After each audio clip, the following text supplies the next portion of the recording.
Yang jelas kita menyucikan Allah dari kebertempatan. Tanzih itu namanya. Menyucikan Allah dari keberwaktuan. Menyucikan Allah dari kejisiman. Allah itu nggak punya bagian-bagian kayak kita ini. Tapi makna hakikinya apa? Allahu a'lam. Itu keduanya mazhab Ahlussunnah wal Jamaah. Boleh tafwid, boleh takwil. Oke. Nah, sekarang barangkali untuk sebagai penguatan ya, masih beliau Imam Baijuri mengutip ayat Ar-Rahman al-Arsy istawa. Mohon dengarkan ini baik-baik saudara. Halaman 157. Ar-Rahman al-Arsy istawa. Tadi saya bilang ada mazhab tafwid, menyerahkan maknanya dengan menyucikan Allah dari ketidaklayakan, kebertepatan, keberwaktuan dan lain-lain, atau takwil. Nah, dengarkan. Contoh takwil. Ar-Rahman al-Arsy istawa. Fas-salaf yaqulun, generasi salaf berkata istiwa la na'lamuhu. Allah punya sifat istiwa tapi kita nggak tahu hakikatnya. Itu namanya mazhab tafwid. Jangan diartikan duduk.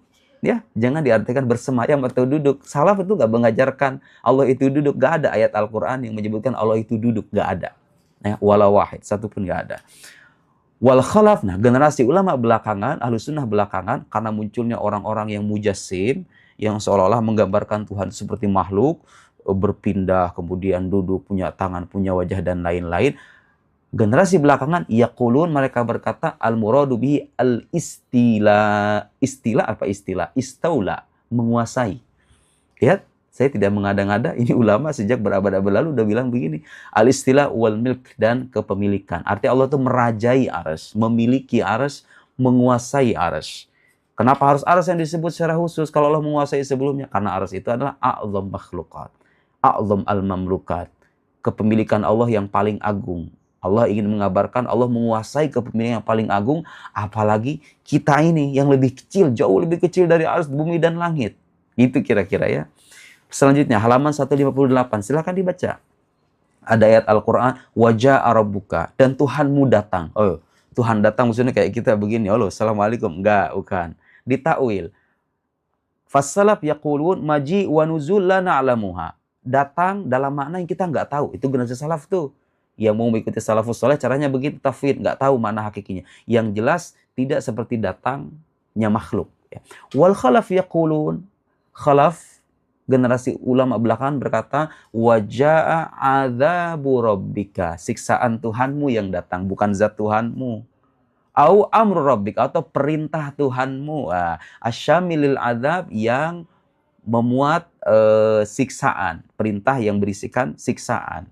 Wal murad yanzil malaku rabbina. Yanzil ketika dikatakan dalam sebuah hadis yanzilu rabbuna, Allah itu turun ya, kullalailatin ila sama'i dunya, setiap malam ke langit dunia. Takwilnya apa? Yanzil malaku rabbina, turun malaikat Tuhan kami. Bukan Tuhan kami yang datang begini seperti makhluk. Enggak, Allah beda dari makhluk. Ada lagi ayat Al-Quran, wa yabqa wajhu rabbik. Ada kata wajah, dan kekalah wajah Tuhanmu. Ayo, wajah maknanya apa? Kalau Anda paham uraian saya tadi, fassalaf yaqulun lillahi wajah wa yad was la na'lamuha. Kita nggak tahu. Jangan artikan tangan tapi. Karena kalau tangan tuh maknanya ini. Oke? Ya, ini penting nih. Yang belajar, yang baca Al-Quran jangan pakai terjemahan. Harus paham bahasa Arab. Wal khalaf yaqulun, lihat, generasi ulama Ahlussunnah belakangan berkata, al-murad minal wajh adzat. Jadi ketika dikatakan kekalah wajah Tuhanmu, maksudnya apa? Kekalah zat Tuhanmu, wujud Tuhanmu. Itu namanya ta'wil. Wabil yad al-qudrah. Yadullahi fawqa aydihim. Tangan Allah di atas tangan mereka. Tangan maksudnya apa? Tangan kayak begini? Bukan. Salah itu ya. Yang benar al-yad al-qudrah, kekuasaan. Walhasil saudara-saudara sekalian, mustahil Allah itu punya persamaan dengan makhluk. Allah itu bertempat, kemudian kita juga bertempat. Sama dong kalau begitu Tuhan dengan makhluk? Enggak, beda. Kemudian tidak kalah penting, boleh nggak kita katakan Allah itu di atas langit, kemudian begini? Imam Laqani juga menjawab, wa yastahilu diddu sifati fi haqqihi kal kaun fil jihati. Dibaca ya. Mustahil, lawan dari sifat-sifat ini, ketika beliau menjelaskan sifat-sifat mustahil bagi Allah, disebutkan apa sifat mustahil itu? Al-kaun fil jihad, keberadaan di sebuah arah. Allah di atas dalam arti begini. Tapi kadang-kadang orang Indonesia ketika menyebut serahkan kepada yang di atas, maksudnya itu bukan berarti Tuhan ada di sono. Tapi apa? Itu menunjukkan kedudukan secara maknawi, bahwa Allah itu maha tinggi dari hamba-hambanya, derajatnya jauh melampaui hambanya karena dia pencipta alam semesta.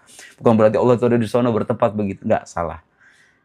Kenapa? Karena arah itu ada min ausofil ajsam. Itu sifat dari jisim, badan. Allah itu kan bukan badan, bukan tubuh. Dia itu beda dengan makhluk. Dijelaskan oleh Imam Baijuri, al-kaun fil jihad, keberadaan di sebuah arah itu. Ai ka kaunihi ta'ala fi jihati minal jihati sit. Seperti arah yang 6. Orang belajar tauhid tahu semua itu arah yang 6 apa. Wa hadza mithal min amthilatil mumatsalah lil hawadis. Ini contoh persamaan dengan makhluk. Ketika dikatakan Allah berbeda dengan makhluk itu punya arah di kanan, di kiri, di samping, di atas, di bawah.